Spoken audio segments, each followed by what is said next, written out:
봄이 오면서 만물이 소생하는 시기가 되었습니다. 아름답고 이로운 것뿐만 아니라 병해충과 독충도 함께 활동을 시작했는데요. 오늘은 한국의 독사에게 물리면 어떻게 처치해야 하는지 알려드리겠습니다. 한국의 독사는 종류가 많지 않습니다. 살모사 몇 종류와 유혈모기 정도인데요. 그 중에는 물리면 7걸음을 떼기 전에 죽는다는 소문이 있는 7.4라 불리는 살모사가 독이 제일 강하다고 알려져 있습니다. 여러분은 독사에 물리면 어떻게 해야 한다고 배웠습니까? 독사에게 물린 부위 위쪽을 묶고 물린 자리를 칼로 째고 독을 빨아낸다. 교상 부위를 심장보다 낮은 위치로 한다 맞지요? 사실 이 교육은 정말 오랫동안 이어져 내려왔는데요. 몇몇 독사에게 물린 분들의 경험담과 의사들의 처치 과정을 보면 잘못 알려진 상식인 것 같습니다. 첫째, 독사에게 물린 부분 위쪽을 묶으면 자칫 조직의 괴사로 이어질 수 있으며 조직이 괴사하는 경우 입원 기간과 치료 비용이 몇 배로 늘어나는 수가 있습니다. 둘째, 독을 빨아내는 경우 독을 빨아내는 것은 오히려 독의 흐름을 촉진시키고 독소가 입안의 혈관으로 흐르게 되어 더 큰 문제가 될 수 있습니다. 또한 칼이나 끈 등으로 교상 부위를 강하게 짜면 혈액순환이 어렵게 되어 교상 부위가 부패할 가능성이 있습니다. 그렇다면 독사에게 물린 경우에는 어떻게 해야 할까요? 가장 중요한 것은 즉시 의료기관에서 치료를 받는 것입니다. 그러나 걱정하지 마십시오. 여러분, 벌에 쏘여 죽은 사람은 뉴스에 나오지만 독사에게 물려 죽었다는 것은 소문으로만 있습니다. 한국의 독사는 다른 나라의 독사와 달리 즉시 쇼크사하는 경우는 없습니다. 병원에서 충분히 처치할 수 있는 최소 몇 시간의 여유가 있습니다. 병원의 반응을 보더라도 그를 충분히 짐작해야 합니다. 다음은 만약 독사에 물리면 어떻게 대처해야 하는지 알려드리겠습니다.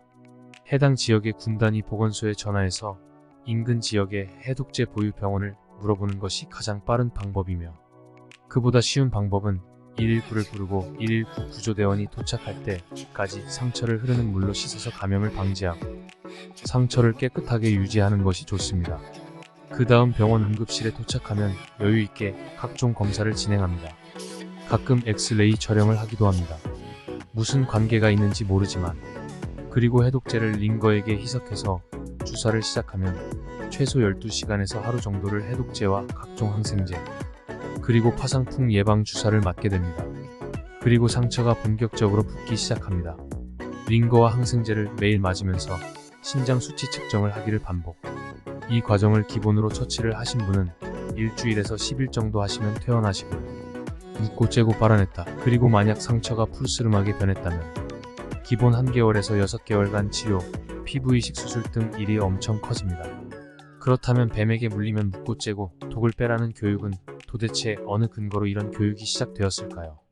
저는 이 또한 식민잔재로 봅니다. 일본에는 하부라는 유명한 독사가 있습니다. 매년 사망사고가 발생하는 맹독성 독사로 알려져 있습니다.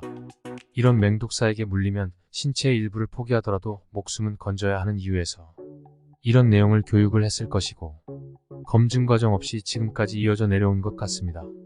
알려진 것과 달리 우리나라는 살모사 전용 해독제가 없습니다. 수입된 해독제나 일반 항생제를 다양하게 투입하는 치료만을 하는 것으로 알려져 있습니다. 한국형 해독제를 만들어야 한다는 주장은 아직까지도 반영되지 않고 있는 것으로 알고 있습니다.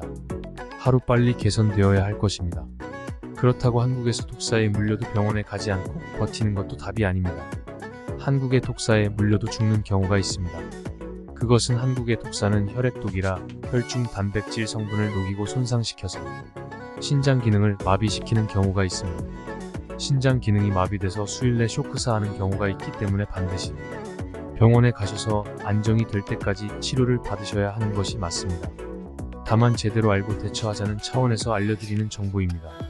따라서 독사에게 물린 경우에는 무리한 자가치료를 하지 않고 즉시 의료기관을 방문하여 전문적인 치료를 받는 것이 가장 중요합니다.